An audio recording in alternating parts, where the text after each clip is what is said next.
KTV વિશેષમાં સુરતથી સમાચાર મળ્યા છે કે સાયબર ક્રાઇમ પોલીસે આંતરરાષ્ટ્રીય સાયબર ગુલામી રેકેટનો મોટો પર્દાફાશ કર્યો છે। આ રેકેટ સંદર્ભે વધુ બે શખ્સ શશાંક બસુદેવ અને દાનિશ દાત્રેલિયાની મુંબઈ તથા સાબરકાંઠાથી ધરપકડ કરવામાં આવી છે।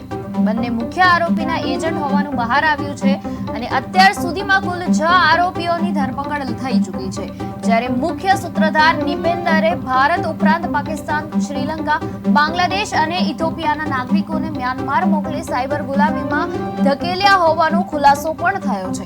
અત્યાર સુધીમાં તેણે 51થી વધુ લોકોને મ્યાનમાર મોકલ્યા છે, જેમાંથી 47 ભારતીય નાગરિકોનો સમાવેશ થાય છે।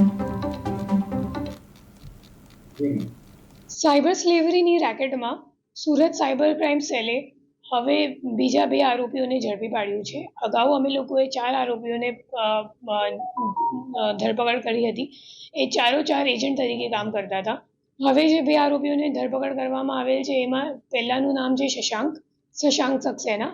એ MBA છે અને આખી રેકેટમાં એમનું કામ હતું USDTને ઇન્ડિયન રૂપીઝમાં કન્વર્ટ કરાવવાનું, અને એના માટે ટ્રસ્ટ વોલેટનો ઉપયોગ કરતો હતો। અને જેટલા બધા એજન્ટો છે, HR એજન્ટ જે ચાઇનીઝ ગેંગ સાથે કામ કરતા હતા, તો એ લોકોને જે કમિશન મળતી હતી એ USDTમાં મળતી હતી। એ USDTને પછી INRમાં કન્વર્ટ કરવા માટે એ લોકોએ શશાંક સક્સેનાનો હેલ્પ। સાયબર સ્લેવરીની રેકેટમાં સુરત સાયબર ક્રાઇમ સેલે હવે બીજા 2 આરોપીઓને ઝડપી પાડ્યું છે। અગાઉ અમે લોકોએ 4 આરોપીઓને ધરપકડ કરી હતી। એ 4 એજન્ટ તરીકે કામ કરતા હતા। હવે જે 2 આરોપીઓને ધરપકડ કરવામાં આવેલ છે એમાં પહેલાનું નામ છે